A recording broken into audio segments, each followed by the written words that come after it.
আজকে আমি আপনাদের সাথে লাউ চিংড়ি শেয়ার করব কিভাবে রান্না করলাম। পুরো ভিডিওটা দেখবেন এবং আমার সাথেই থাকবেন।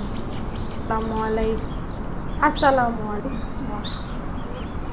প্রথমে আমি একটা পাতিল বসালাম। পাতিলটা গরম হওয়ার পরে পরিমাণ মতো তেল দিব। তেলটা গরম হওয়ার পরে আমি এতে 2টা পেঁয়াজ কুচি দিয়ে দিলাম।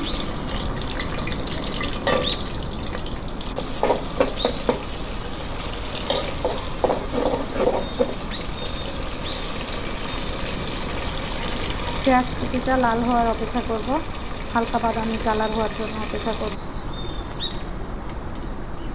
আমার পেঁয়াজটা বাদামি কালার হয়ে গেছে। এর মধ্যে আমি এখন একটু পেঁয়াজ বাটা রসুন বাটা দিয়ে দিব, একটু লাল করে নেব।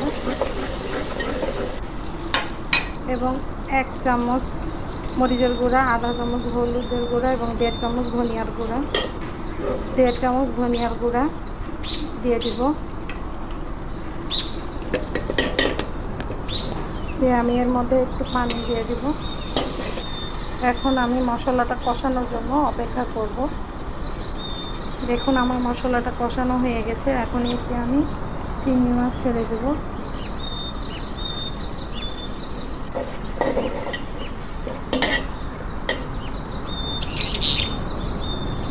চিংড়ি মাছও কষানো হয়ে গেছে। আমি এখন এতে লাউ দিয়ে দিব।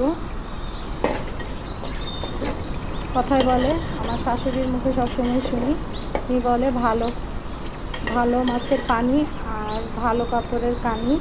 কথাটা একদম সত্যি। চিংড়ি মাছ থেকে সুন্দর একটা সুগন্ধ বের হয়েছে। এতে এখন আমি লাউগুলো দিয়ে দিব।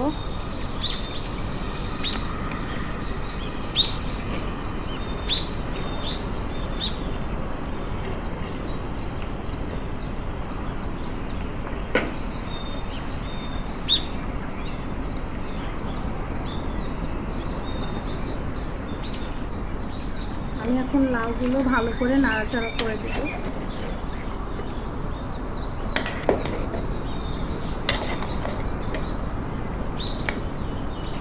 স্বাদ মতো লবণ দিয়ে দিব। লবণটা আপনারা আপনাদের স্বাদ মতো দেবেন।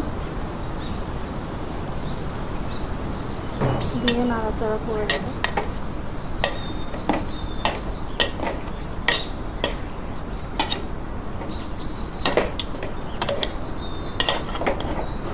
এখন ঢেকে দিব।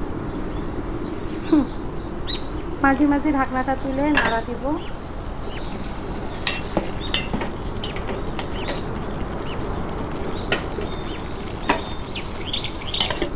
এবং জালটা খুবই ধীরে ধীরে রাখবো। আপনাদেরকে জালটা দেখাই দিয়ে কত আস্তে দিয়েছি আমি। মাঝে মাঝে ঢাকনা তুলে তুলে আমি নাড়া দিতেছি।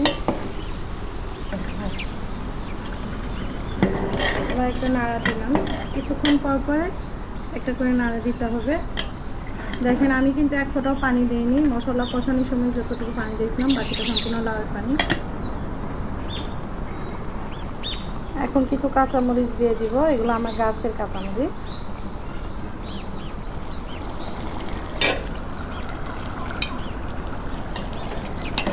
আমার লাউ চিংড়ি রান্না হয়ে গিয়েছে।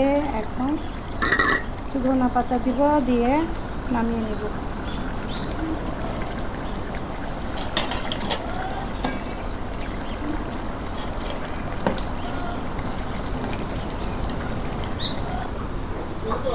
আলহামদুলিল্লাহ, আমার লাউ চিংড়ি রান্না করাটা শেষ। এখন পরিবেশনের পালা। আমার লাউ চিংড়িটা যদি আপনাদের ভালো লাগে অবশ্যই একটি কমেন্ট করবেন, একটা লাইক দিবেন এবং আমার চ্যানেলটাকে সাবস্ক্রাইব করে দিবেন। পাশে থাকা বেল আইকনটা অন করে দিবেন।